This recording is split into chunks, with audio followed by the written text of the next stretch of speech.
Sinabi po ni Senate President Chis Escudero na mabuti na rin hindi muna nasimulan ang impeachment trial kay Vice President Sara Duterte para resolbahin muna ng Supreme Court ang iba't ibang petisyon.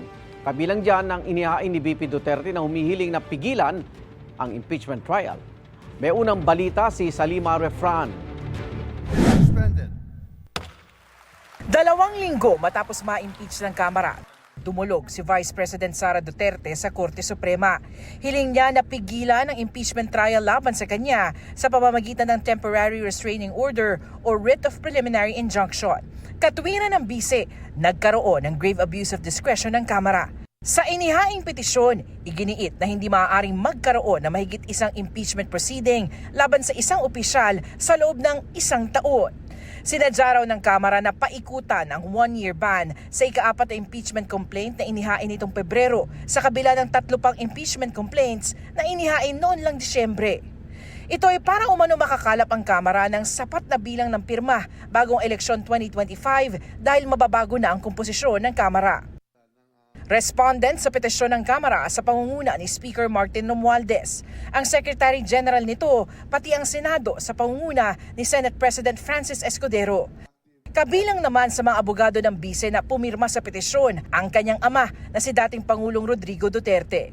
Kakukuha lang ng dating Pangulo ng kanyang mandatory continuing legal education exemption na isang requirement para sa patuloy na practice bilang abogado. Bagaman naihain bagong on-bank session, ayon sa Korte Suprema, hindi na napasama sa agenda ng mga mahistrado ang petisyon ng bise, pati na ang isa pang petisyon na hinihingi rin ang pagpigil sa impeachment trial. Inaasahang iraraffle muna ang petisyon bago maisama sa agenda ng susunod na on-bank session.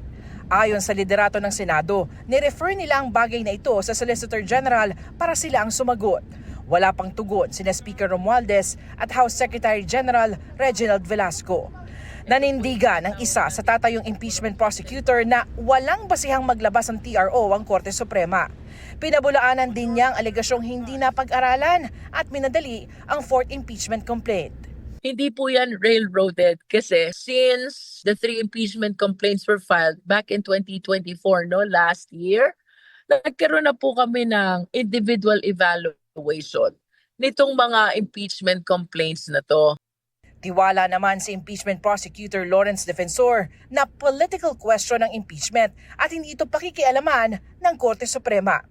Sa gitna ng magkakaibang petisyon sa Korte Suprema, sabi ni Senate President Chis Escudero, providential na hindi kami natuloy sa trial dahil nag-recess kami para lahat ng mga bagay na ito ay maidulog na sa Korte Suprema, mapagpasahan na ng Korte Suprema para wala nang pipigil o aantala pa sa trial ng Senado na mga ganitong uri ng teknikalidad o issue. ire-refer naman daw ni Escudero sa Senate Committee on Rules at Legal Team ang mga sulat sa kanya para mapag-aralan.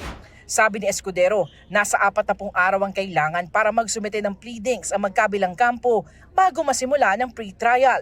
Kaya hindi na raw talaga aabot sa June 30 kung kailan matatapos ang 19th Congress. Paano naman kami magta-trial ng 12? Siguradong panalo na yung nasasakdal dahil walang 2/3. Diba?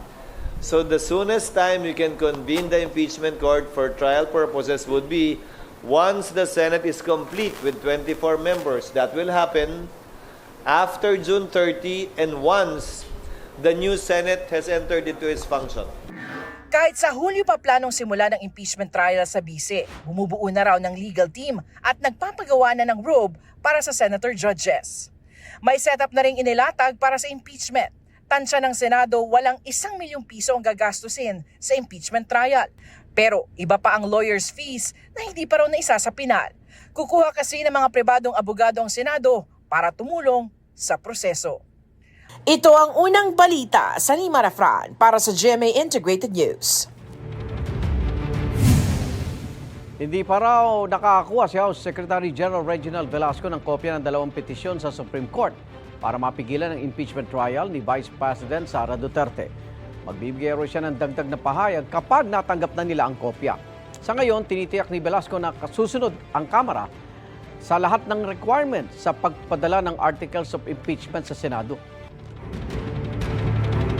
Igan, mauna ka sa mga balita, mag-subscribe na sa GMA Integrated News sa YouTube para sa iba't ibang ulat sa ating bansa.